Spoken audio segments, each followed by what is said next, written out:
Question आया था कि विच acid is present in lemon और ऑरेंज, यानी नींबू और संतरे में जो है कौन सा अम्ल जो है ये आपका मौजूद होता है। तो देखिए नींबू और संतरे में जो है ये आपका साइट्रिक एसिड जो है ये आपका मौजूद होता है, तो साइट्रिक एसिड आपका करेक्ट आंसर होगा। इसके अलावा बात कर ले नींबू के रस का, अगर पीएच वैल्यू आपसे एग्जाम में पूछा जाए तो देखिए नींबू के रस का जो पीएच वैल्यू होता है ना ये आपका 2.3 होता है। और नींबू में आपका कौन सा विटामिन पाया जाता है, तो देखिए नींबू में जो आपका विटामिन सी जो वो पाया जाता है। इसके अलावा साइट्रिक अम्ल का अगर आपसे रासायनिक सूत्र पूछा जाए तो देखिए साइट्रिक अम्ल का जो केमिकल फॉर्मूला होता है ना ये आपका C6H8 और O7 होता है, तो ये फैक्ट भी आप ध्यान में रखिएगा। इसके अलावा कुछ प्राकृतिक रूप से पाए जाने वाले अगर अम्लों की मैं बात कर लूं तो देखिए इमली में आपका जो है टार्ट्रिक अम्ल जो है वो पाया जाता है। इसके अलावा टमाटर, पालक, गोभी, इन सभी में जो है आपका ऑक्जेलिक अम्ल जो है वो पाया जाता है। इसके अलावा दूध, मांस और बियर जैसे खाद्य पदार्थों में जो है ये आपका लैक्टिक अम्ल जो वो पाया जाता है। नींबू, संतरा और कई खट्टे फलों में जो है ये आपका सिट्रिक अम्ल जो वो पाया जाता है। सेब में जो आपका ये मैलिक अम्ल जो वो पाया जाता है। और मधुमक्खी और लाल चींटियों के डंक में जो है ये आपका फॉर्मिक अम्ल जो वो पाया जाता है। तो ये सारे फैक्ट जो आपको ध्यान में रखना है। नेक्स्ट आपका यहाँ पर आता है कि which place does Anita Desai mention in her book in custody, यानी अनीता देसाई अपनी किताब इन कस्टडी उपन्यास में जो है किस जगह का जो वो जिक्र करती है। तो देखिए मैं आपको बता दूं कि ये जो आपका इन कस्टडी जो पुस्तक है ना यानी उपन्यास है ये आपका अनीता देसाई के द्वारा लिखा गया था। और इसमें अनीता देसाई ने जो है भारत के दिल्ली और मीरपुर शहर पर जो है आपका आधारित जो यानी वर्णन जो इस पर किया गया है। तो ऑप्शन में आपका मीरपुर दिया गया था, तो मीरपुर आपका करेक्ट आंसर होगा। इसके अलावा अनीता देसाई के द्वारा लिखी गई अन्य पुस्तकों की अगर मैं बात कर लूं तो देखिए clear light of the day, इसके अलावा इन कस्टडी, इसके अलावा एंड फास्टिंग फिस्टिंग, ये सभी जो पुस्तक है ना ये आपके अनीता देसाई के द्वारा जो वो लिखा गया है। और देखिए अनीता देसाई का जो एक उपन्यास है जो कि आपका फायर ऑन द माउंटेन है, और इस उपन्यास के लिए अनीता देसाई को जो है 1978 में साहित्य अकादमी पुरस्कार से भी जो वो सम्मानित किया गया था। तो ये पॉइंट भी आप ध्यान में रखिएगा। इसके अलावा अनीता देसाई को जो है 2014 में इन्हें पद्म भूषण अवार्ड से भी जो वो सम्मानित किया गया था। नेक्स्ट आपका क्वेश्चन यहाँ पर आया था कि the provision of the concurrent list in the constitution of India was adopted from, यानी भारतीय संविधान में समवर्ती सूची की अवधारणा किस देश के संविधान से लिया गया है। तो देखिए समवर्ती सूची की जो अवधारणा है ना ये आपके ऑस्ट्रेलिया देश के संविधान से जो वो लिया गया है, तो ऑस्ट्रेलिया आपका यहाँ पे करेक्ट आंसर होगा। इसके अलावा संविधान में आपके विदेश के से कौन कौन से स्रोत लिए गए हैं, तो देखिए ब्रिटेन देश की अगर मैं सबसे पहले बात कर लूं तो देखिए संसदीय प्रणाली, एकल नागरिकता, विधि का शासन, प्रधानमंत्री का पद, इसके अलावा विधि निर्माण प्रक्रिया और लोकसभा अध्यक्ष, ये सभी जो स्रोत है ना ये आपके ब्रिटेन देश के संविधान से लिए गए हैं। वहीं अगर मैं फ्रांस देश की बात कर लूं तो इसमें आपका गणतंत्र व्यवस्था, स्वतंत्रता, समानता और बंधुत्व के सिद्धांत ये जो आपके फ्रांस देश से जो वो लिए गए हैं। आयरलैंड से जो आपका डीपीएसपी यानी राज्य के नीति निर्देशक तत्व, इसके अलावा राष्ट्रपति के निर्वाचन की रीति ये जो आपका आयरलैंड देश के संविधान से लिया गया है। अमेरिका के संविधान से जो आपका लिखित संविधान, मौलिक अधिकार, सर्वोच्च न्यायालय, प्रस्तावना, संविधान की सर्वोच्चता, स्वतंत्र न्यायपालिका, राष्ट्रपति पर महाभियोग की प्रक्रिया ये जो आपका अमेरिका देश के संविधान से जो वो लिया गया है। कनाडा से जो आपका संघीय प्रणाली, गवर्नर के पद और अवशिष्ट शक्तियों के पास होना ये जो आपका कनाडा देश के संविधान से लिया गया है। इसके अलावा अगर रूस की बात कर ले तो यहाँ से आपका फंडामेंटल ड्यूटीज यानी मौलिक कर्तव्य का जो प्रावधान है ना ये आपका रूस देश के संविधान से लिया गया है। जर्मनी की बात कर ले तो यहाँ से आपका आपातकाल का उपबंध जो वो लिया गया है। ऑस्ट्रेलिया में आपका प्रस्तावना की भाषा और समवर्ती सूची का जो प्रावधान है ये आपका ऑस्ट्रेलिया देश के संविधान से लिया गया है। जापान की बात कर ले तो यहाँ से आपका विधि द्वारा स्थापित प्रक्रिया का जो प्रावधान है ये आपका जापान देश से लिया गया है। संविधान संशोधन की प्रक्रिया अगर पूछा जाए तो ये आपका दक्षिण अफ्रीका देश से जो वो लिया गया है, क्योंकि यहाँ से प्रीवियस शिफ्टों में जो है आपके लगातार प्रश्न जो वो बन रहे हैं। नेक्स्ट क्वेश्चन आपका यहाँ पर आता है कि किस अनुच्छेद के तहत एक राज्यपाल एक से अधिक राज्यों के पद भार जो है वो ग्रहण कर सकते हैं। तो देखिए अनुच्छेद 153 के तहत आपका जो एक राज्यपाल होता है ना वो एक से अधिक राज्यों के पद पर जो है वो ग्रहण कर सकते हैं। तो अनुच्छेद 153 आपका करेक्ट आंसर होगा। और अनुच्छेद 153 ये जो आपका किससे संबंधित है, तो ये आपके राज्यों के राज्यपाल यानी प्रत्येक राज्य के लिए एक राज्यपाल होगा। ये जो आपका अनुच्छेद 153 में जो वो कहा गया है, तो ये पॉइंट भी आप ध्यान में रखिएगा। इसके अलावा अगर अनुच्छेद 154 की बात कर ले तो इसमें आपके राज्य की कार्यपालिका जो शक्ति होगा ना ये राज्यपाल में निहित होगा। ये जो आपका अनुच्छेद 154 में कहा गया है। अनुच्छेद 155 की बात कर ले तो इसमें आपका राज्यपाल की नियुक्ति के बारे में वर्णन जो है वो किया गया है। तो ये सारे फैक्ट जो आपको ध्यान में रखना है। नेक्स्ट आपका यहाँ पर आता है कि गुआ और नुआ मंडी लॉ एस के जो खनन है ना ये आपके लॉ एस के खनन के लिए प्रसिद्ध है। और ये जो आपके किस राज्य में स्थित है, तो देखिए गुआ और नुआ मुंडी लॉ एस की बात कर ले तो ये जो आपके झारखंड राज्य के जो है पश्चिमी सिंहभूम जिले में स्थित है। तो झारखंड ऑप्शन में दिया गया था, तो झारखंड आपका यहाँ पे करेक्ट आंसर होगा। इसके अलावा अगर अन्य लॉ अयस्क खदान की अगर मैं बात कर लूं तो देखिए रावा घाट खदान ये जो है किस राज्य में स्थित है, तो ये आपका छत्तीसगढ़ राज्य में स्थित है। गुरुमयी सानी के बारे में पूछा जाए तो देखिए ये जो आपका गुरुमयी सानी है ना ये आपका उड़ीसा राज्य में स्थित है। कुदेरमुख के बारे में पूछा जाता है तो देखिए कुदेरमुख लॉ एस्क का जो खदान है ना ये आपका कर्नाटक राज्य में स्थित है। तो ये सारे फैक्ट जो आप ध्यान में रखिएगा। नेक्स्ट आपका क्वेश्चन यहाँ पर आया था कि platforms have specialised cells called which help in excretion, यानी प्लेटफॉर्म जो है कौन सी कोशिकाएं जो है ये आपका उत्सर्जन में जो वो मदद करती है। तो देखिए प्लेटफॉर्म में उत्सर्जन में जो आपका मदद है ना ये आपका ज्वालक कोशिकाएं या फिर फ्लेम सेल्स जो है ये मदद करती है। तो ऑप्शन में जो आपका फ्लेम सेल्स जो वो दिया गया था, तो फ्लेम सेल्स आपका यहाँ पे करेक्ट आंसर होगा। नेक्स्ट क्वेश्चन आपका यहाँ पर आता है कि कोलकाता ने संतोष ट्रॉफी कितनी बार जीता है। और यहाँ पर जो आपका क्वेश्चन में 2022-23 जो वो मेंशन था, मैं आपको पहले ही बता दूं तो देखिए कोलकाता ने अब तक संतोष ट्रॉफी का जो खिताब है ना ये 32 बार जो वो जीता है, जो कि सबसे बार जो ये जीता गया है। तो 32 बार आपका करेक्ट आंसर होगा। इसके अलावा मैं आपको बता दूं कि पश्चिम बंगाल अगर पूछा है कि कोलकाता संतोष ट्रॉफी का कितने बार आपका उप विजेता रहा है, तो ये आपका 14 बार जो है वो आपका उप विजेता भी रहा है। तो ये पॉइंट भी आप ध्यान में रखिएगा। इसके अलावा अगर संतोष ट्रॉफी की बात कर ले तो ये जो आपका भारत का एक फुटबॉल टूर्नामेंट है और इस टूर्नामेंट की जो शुरुआत है ना ये आपका वर्ष 1941 में हुआ था। और इस टूर्नामेंट का नाम अगर एग्जाम में पूछा जाए कि किसके नाम पर जो वो रखा गया था, तो देखिए संतोष ट्रॉफी का जो नाम है ना ये भारतीय फुटबॉल संघ के पूर्व अध्यक्ष सर मनमथ नाथ रॉय चौधरी के नाम पर जो है ये आपका ट्रॉफी का नाम जो वो रखा गया था। तो ये फैक्ट भी आप ध्यान में रखिएगा। इसके अलावा बात कर ले 2022-23 का, इसका जो विजेता टीम है ये कौन रहा था, तो देखिए इसका जो विजेता ये आपका कर्नाटक राज्य रहा था और उप विजेता जो है ये आपका मेघालय राज्य रहा था। तो ये पॉइंट भी आप ध्यान में रखिएगा। नेक्स्ट क्वेश्चन आपका रहा था कि the buildings in Dholavira and in ancient city in Gujarat India were made of, यानी भारत के गुजरात के एक प्राचीन शहर धौलावीरा की जो इमारतें हैं ना ये किससे बनी हुई थी। तो देखिए ये जो आपका इंडस जो आपका हड़प्पन सिविलाइजेशन में ये जो आपका धौलावीरा था ना ये आपका गुजरात राज्य में स्थित एक स्थल है और इसमें इमारतों जो है ना ये किससे बनी हुई थी, तो ये आपका स्टोन एंड ब्रिक्स यानी पत्थर और ईंट से जो ये बना हुआ था। तो ऑप्शन में आपका ईंट जो वो दिया गया था, तो ईंट आपका यहाँ पे करेक्ट आंसर होगा। नेक्स्ट आपका यहाँ पर आता है कि प्रसिद्ध रॉक कट शिव मंदिर 9वीं शताब्दी में राष्ट्रकूट राजा कृष्ण प्रथम के द्वारा जो वो बनवाया गया था। और ये जो मंदिर है ना ये कहाँ पर स्थित है, तो देखिए इस मंदिर की बात कर ले यानी रॉक कट शिव मंदिर की बात कर ले तो ये जो आपका महाराष्ट्र के औरंगाबाद जिले में स्थित एलोरा की गुफाएं में जो है ये आपका स्थित है। तो एलोरा की गुफाएं ऑप्शन में दिया गया था, तो एलोरा की गुफाएं आपका करेक्ट आंसर होगा। इसके अलावा मैं आपको बता दूं कि कैलाश मंदिर का अगर पूछा जाए कि एग्जाम में किसके द्वारा बनवाया गया था, तो ये आपका राष्ट्रकूट वंश के राजा कृष्ण प्रथम के द्वारा जो है इस मंदिर का निर्माण जो वो करवाया गया था।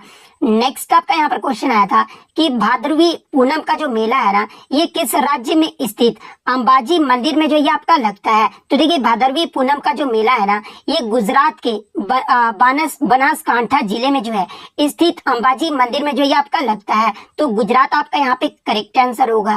नेक्स्ट आपका यहाँ पर आता है कि भूदान आंदोलन की जो शुरुआत है ये किसने की थी। तो देखिए अप्रैल 1951 में विनोबा भावे के द्वारा जो है तेलंगाना के पोचमपल्ली से जो है ये आपका भूदान आंदोलन की शुरुआत जो है वो किया गया था। तो विनोबा भावे आपका करेक्ट आंसर होगा। और ये जो आपके विनोबा भावे थे ना ये महात्मा गांधी के जो वो शिष्य थे और भूदान आंदोलन को ही जो है ये आपका रक्तहीन क्रांति के नाम से भी जो वो जाना जाता है। तो ये पॉइंट भी आप ध्यान में रखिएगा।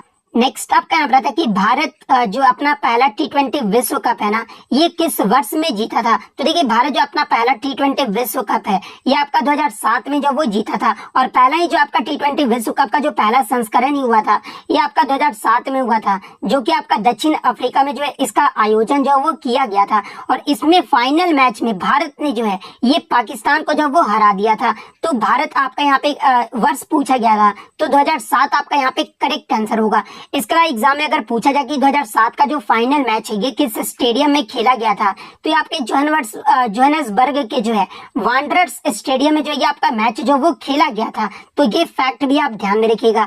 इसके अलावा बात कर ले भारत जो है अब तक कितने T20 विश्व कप जो वो जीत चुका है। तो भारत जो अब तक 2 बार T20 विश्व कप जो वो जीता है। एक तो आपका 2007 में जीता गया था, दूसरा जो आपका 2024 में जो अभी रिसेंटली हुआ है इसमें भारत ने जो है दक्षिण अफ्रीका को हराकर जो है इसका जो वो विजेता बना है। नेक्स्ट आपका यहाँ पर क्वेश्चन आया था कि उस्ताद बिस्मिल्लाह खान युवा पुरस्कार इसकी जो शुरुआत है ना ये किस वर्ष में किया गया था। तो देखिए उस्ताद बिस्मिल्लाह खान युवा पुरस्कार की जो शुरुआत है ना ये आपका वर्ष 2006 में हुआ था। तो 2006 आपका करेक्ट आंसर होगा। इसके अलावा अगर इस पुरस्कार के अगर फैक्ट की मैं बात कर लूं तो देखिए ये जो पुरस्कार है ना ये संगीत नाटक एकेडमी की ओर से उन कलाकारों को दिया जाता है जिन्होंने 40 साल से कम उम्र में जो है संगीत नृत्य और नाटक के क्षेत्र में जो है वो उत्कृष्ट प्रदर्शन जो है किया हो, उन्हें जो आपका ये पुरस्कार जो वो दिया जाता है। इसके अलावा मैं आपको बता दूं कि इस पुरस्कार के लिए हर साल जो है ज्यादा से ज्यादा 33 कलाकारों का चयन जो है वो किया जाता है। और संगीत नाटक एकेडमी के अध्यक्ष जो है विजेता कलाकार को जो है इसमें 25,000 रुपए की पुरस्कार राशि भी जो वो देते हैं। तो ये सारे फैक्ट जो आप ध्यान में रखिएगा क्योंकि कथन बेस्ड भी जो एग्जाम में जो आपका प्रश्न जो वो पूछा जाता है। नेक्स्ट अगर उस्ताद बिस्मिल्लाह खान की बात कर ले तो देखिए उस्ताद बिस्मिल्लाह खान जो है ये भारत के एक प्रसिद्ध शहनाई वादक थे और इनका जो जन्म है ये आपका 21 मार्च 1916 को बिहार के डुमरांव में हुआ था और उनका जो है ये आपका वाराणसी में हुआ था। और उस्ताद बिस्मिल्लाह खान को जो है ये आपका 2001 में इन्हें भारत का सर्वोच्च नागरिक सम्मान भारत रत्न से भी जो वो सम्मानित किया गया था। तो ये सारे फैक्ट जो आपको ध्यान में रखना है। नेक्स्ट क्वेश्चन आपका यहाँ पर कथन बेस्ड जो वो प्रश्न पूछा गया था कि वेदों के बारे में कौन सा कथन जो आपका सही जो वो दिया गया है या फिर गलत जो वो दिया गया है। तो एक ऑप्शन जो बच्चों द्वारा मुझे मिला था कि वेदों को जो वो आपका श्रुति जो वो कहा जाता है। तो ये तो आपका वेद के बारे में जो आपका सही कथन दिया गया है क्योंकि वेदों को जो आपका श्रुति कहा जाता है तो ये तो आपका कथन सही होगा। सेकंड जो आपका कथन दिया गया था कि ऋग्वेद में कुल आपके 10 मंडल है। तो ये भी कथन जो आपका सही दिया गया है क्योंकि ऋग्वेद में आपके कुल 10 मंडल और 1028 सूक्त हैं, यानी दोनों ही कथन जो आपका यहाँ पर सही दिया गया है। तो अगर सही के बारे में पूछा गया था तो दोनों आपका यहाँ पे करेक्ट आंसर होगा। अगर गलत कथन के बारे में पूछा गया था तो इनके अलावा कोई और ऑप्शन में आपका दिया गया होगा वही आपका जो वहाँ पे करेक्ट आंसर होगा। नेक्स्ट क्वेश्चन आपका बता था कि इनमें से किस शास्त्रीय नृत्य में चेहरे को जो है नृत्य के मुताबिक इशारे जो है वो किए जाते हैं। तो देखिए मैं आपको बता दूं कि कथकली शास्त्रीय नृत्य में चेहरे को नृत्य के मुताबिक जो है ये आपके इशारे जो वो किए जाते हैं। और कथकली कहाँ का शास्त्रीय नृत्य है तो ये आपका केरल राज्य का जो वो शास्त्रीय नृत्य है। तो कथकली आपका करेक्ट आंसर होगा। इसके अलावा मैं आपको बता दूं कि कथकली में नर्तक जो है चेहरे पर मुखौटा लगाते हैं और रंग बिरंगा मेकअप भी जो वो करते हैं। इसके अलावा एग्जाम में यहाँ से एक प्रश्न पूछा जाता है कि कथकली में चेहरे पर जो रंग होता है ना ये किसको दर्शाता है। तो देखिए कथकली में चेहरे पर जो लगा रंग है ना ये पात्र के चरित्र को वो दर्शाता है। जैसे अगर हरा रंग का अगर मेकअप कोई किया हुआ तो ये जो आपका योद्धा या फिर वीर चरित्र को जो वो दर्शाता है। वहीं लाल रंग का अगर मेकअप कोई किया हो कथकली में तो ये आपका दुष्ट चरित्र को जो वो दर्शाता है। तो ये पॉइंट भी आप ध्यान में रखिएगा। इसके अलावा एग्जाम में पूछा जाता है कि कथकली में कितने तरह के श्रृंगार का इस्तेमाल जो वो होता है। तो देखिए कथकली में आपके 7 तरह के श्रृंगार का इस्तेमाल जो वो होता है और वो 7 तरह का श्रृंगार आप कौन कौन सा है आप यहाँ पे जो वो क्लियरली जो वो पढ़ सकते हैं। नेक्स्ट आपका यहाँ पर आता है कि 1992-93 में SHG यानी self help group bank linkage कार्यक्रम जो है ये किस संस्था के द्वारा जो वो शुरू किया गया था। तो देखिए मैं आपको बता दूं कि ग्रामीण क्षेत्रों में आपके स्वयं सहायता समूहों को वित्तीय सहायता प्रदान करने के लिए जो है 1992-93 में नाबार्ड द्वारा जो है ये आपका SHG बैंक लिंकेज प्रोग्राम जो वो शुरू किया गया था। तो नाबार्ड आपका यहाँ पे करेक्ट आंसर होगा। नाबार्ड का अगर एग्जाम में फुल फॉर्म आपसे पूछा जाए तो देखिए इसका जो फुल फॉर्म होता है ना ये आपका national bank for agriculture and rural development होता है। यानी अगर हिंदी में बात करें तो राष्ट्रीय कृषि और ग्रामीण विकास बैंक जो है ये आपका नाबार्ड का फुल फॉर्म होता है। तो ये फैक्ट भी आप ध्यान में रखिएगा। नेक्स्ट आपका यहाँ पर आता है कि what was the rank of Sri Lanka in the global hunger index in 2023 यानी 2022-23 में ग्लोबल हंगर इंडेक्स में श्रीलंका का रैंक जो है वो पूछा गया था। तो देखिए 2022-23 में जो आपका ग्लोबल हंगर इंडेक्स जो वो जारी किया गया था जिसमें श्रीलंका का जो रैंक रहा था ना ये आपका 60वें पायदान पे जो वो रहा था। तो 60वां रैंक आपका करेक्ट आंसर होगा। वही अगर भारत के रैंक की बात कर ले तो देखिए भारत जो है 125 देशों में 111वें पायदान पर रहा था। वहीं अगर भारत के पड़ोसी देश की स्थिति अगर जान ले तो देखिए पाकिस्तान जो है ये आपका 102वें स्थान पर रहा था, बांग्लादेश जो है आपका 81वें स्थान पर रहा था और नेपाल जो है आपका 69 पोजीशन पर रहा था। तो ये फैक्ट भी आप ध्यान में रखिएगा। तो ये तो हो गया आपका 2023 के बारे में। अगर 2024 के बारे में पूछा जाए जो कि आपका हालिया में ही जारी किया गया था तो इसमें आपका भारत का जो स्थान है ना ये आपका 105वां स्थान जो वो मिला है। वहीं अगर श्रीलंका का स्थान आपसे पूछा जाए तो ये आपका 56वां स्थान मिला है। तो ये फैक्ट भी आपको ध्यान में रखना है। नेक्स्ट आपका यहाँ था कि भारत के किस गवर्नर जनरल ने 1829 में सती प्रथा को अपराध जो वो घोषित कर समाप्त जो वो कर दिया था। तो देखिए भारत के जो विलियम बेंटिक थे ना इन्होंने 1829 में सती प्रथा को अपराध घोषित कर जो है इसे समाप्त जो वो कर दिया था। तो विलियम बेंटिक आपका करेक्ट आंसर होगा। नेक्स्ट आपका यहाँ पर था कि which city of Jharkhand is known as a steel city of India यानी झारखंड के किस शहर को जो है भारत के इस्पात शहर के रूप में जो वो जाना जाता है। तो देखिए झारखंड का जो ये आपका जमशेदपुर शहर है ना इसे भारत के इस्पात शहर के रूप में जो वो जाना जाता है यानी स्टील सिटी के रूप में जो वो जाना जाता है। तो जमशेदपुर शहर आपका करेक्ट आंसर होगा।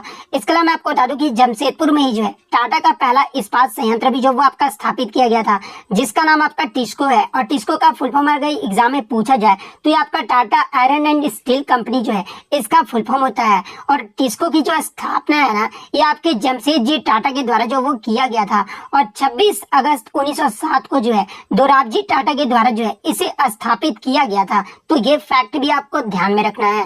नेक्स्ट आप यहाँ था कि विच scheme for skill development and remove unemployment यानी कौशल विकास और बेरोजगारी दूर करने के लिए जो है कौन सी योजना सरकार के द्वारा जो वो चलाई गई है। तो देखिए कौशल विकास और बेरोजगारी दूर करने के लिए जो है ये आपका PMKVY यानी प्रधानमंत्री कौशल विकास योजना जो है ये आपका शुरू किया गया है। तो प्रधानमंत्री कौशल विकास योजना आपका करेक्ट आंसर होगा। नेक्स्ट आपका क्वेश्चन यहाँ पर आया था कि which of the following state is the leading producer of iron ore यानी भारत में लौह अयस्क का सबसे ज्यादा उत्पादन करने वाला राज्य जो है ये कौन सा है। तो देखिए भारत में लौह अयस्क का सबसे ज्यादा उत्पादन करने वाला जो राज्य है ना ये आपका उड़ीसा राज्य है। तो उड़ीसा आपका करेक्ट आंसर होगा। वहीं अगर बात कर ले लौह अयस्क के सबसे बड़े भंडार वाला राज्य अगर आपसे पूछा जाए तो देखिए भंडार में सबसे जो अधिक जो अग्रणी आता है ना ये आपका कर्नाटक राज्य जो है ये आपका पहले नंबर पर आता है। तो ये फैक्ट भी आपको ध्यान में रखना है। नेक्स्ट आपका यहाँ था कि which one among of the following is not an important factor of climate of an area यानी निम्नलिखित में से कौन सा क्षेत्र जो है जलवायु को प्रभावित जो वो नहीं करता है। तो ऑप्शन में आ जो आपका लॉन्गिट्यूड यानी देशांतर जो वो दिया गया था। तो देखिए ये जो आपका लॉन्गिट्यूड है ना ये जलवायु को जो वो प्रभावित नहीं करता है। तो लॉन्गिट्यूड आपका यहाँ पे करेक्ट आंसर होगा। नेक्स्ट आपका क्वेश्चन यहाँ पर आया था कि 91वें संविधान संशोधन अधिनियम जो कि आपका 2003 में हुआ था इसके प्रावधानों के तहत प्रधानमंत्री सहित संपूर्ण मंत्री परिषद का आकार जो है लोकसभा के सदस्यों की कुल संख्या का जो है ये कितने प्रतिशत से जो है वो अधिक नहीं होगा। तो देखिए 91वें संविधान संशोधन जो कि आपका 2003 में हुआ था और इस संशोधन के मुताबिक जो है प्रधानमंत्री समेत मंत्रियों की जो कुल संख्या है ना ये लोकसभा के कुल सदस्यों की संख्या की जो है 15% से ज्यादा जो वो नहीं होना चाहिए। तो ऑप्शन में आपका 15% जो वो दिया गया था। तो 15% आपका करेक्ट आंसर होगा। और देखिए लोकसभा में आपके 543 सदस्य हैं, इसलिए कैबिनेट में 81 से 82 संसद को जो है ये आपका मंत्री जो है वो बनाया जा सकता है। हालांकि जो न्यूनतम 12 सांसदों को ही जो है ये आपका मंत्री जो है वो बनाया जा सकता है। इसके अलावा मैं आपको बता दूं कि किसी राज्य के मंत्री परिषद में मुख्यमंत्री समेत मंत्रियों की जो कुल संख्या है ना, वो उस राज्य के विधानसभा के सदस्यों की जो है कुल संख्या के 15% से ज्यादा जो वो नहीं हो सकता है। तो ये फैक्ट भी आपको ध्यान में रखना है। नेक्स्ट आपका यहाँ पर था कि राशिद खान को 2022 में पद्म भूषण पुरस्कार प्राप्त हुआ था। ये जो आपके किससे संबंधित है? ऑप्शन में आपका कर्नाटक संगीत, कव्वाली, हिंदुस्तानी शास्त्रीय संगीत और लोकगीत जो है वो दिया गया था। तो देखिए उस्ताद राशिद खान को जो है ये आपका 2022 में पद्म भूषण पुरस्कार से सम्मानित किया गया था और ये जो आपके एक भारतीय शास्त्रीय संगीतकार थे। तो ऑप्शन सी भारतीय शास्त्रीय संगीतकार आपका यहाँ पे करेक्ट आंसर होगा, या फिर हिंदुस्तान शास्त्रीय संगीत भी आपका यहाँ पे करेक्ट आंसर होगा। इसके अलावा अगर राशिद खान की बात कर ले यानी किस घराने से संबंधित है, तो ये आपके रामपुर सहसावन घराने के संस्थापक इनायत हुसैन खान के जो है ये आपके परपोते थे। यानी अगर एग्जाम में पूछा जाए कि रामपुर सहसावन घराने के संस्थापक कौन थे, तो ये आपके इनायत हुसैन खान थे। और राशिद खान का भी जो संबंध है ना, ये आपके रामपुर सहसावन घराने से था। तो ये फैक्ट भी आप ध्यान में रखिएगा। इसके अलावा मैं आपको बता दूं कि उस्ताद राशिद खान को जो है ये आपका 2006 में इन्हें पद्मश्री और संगीत नाटक अकेडमी पुरस्कार से भी जो वो सम्मानित किया गया था। इसके अलावा ये जो आपका बंगा भूषण जो पुरस्कार है ना, ये आपका वेस्ट बंगाल राज्य के द्वारा दिया जाता है और इन्हें इस पुरस्कार से जो है ये आपका 2012 में जो वो सम्मानित किया गया था। तो ये फैक्ट भी आपको ध्यान में रखना है। नेक्स्ट क्वेश्चन आपका बता था कि 21 November 2023 by becoming the first women to assume the role of commanding officer at arm forces transfusion centre Delhi cantt, यानी 21 नवंबर 2023 को सशस्त्र बल रक्त संचार केंद्र दिल्ली कैंट की पहली महिला कमांडिंग ऑफिसर बनकर जो है ये किसने जो वो इतिहास रच दिया है? तो देखिए मैं आपको बता दूं कि सशस्त्र बल रक्त संचार केंद्र दिल्ली कैंट की पहली महिला कमांडिंग ऑफिसर जो है ये कौन बनी है? तो ये आपका कर्नल सुनीता बीएस जो वो बनकर जो है ये इतिहास जो वो रच दी है। तो कर्नल सुनीता बीएस आपका यहाँ पे करेक्ट आंसर होगा।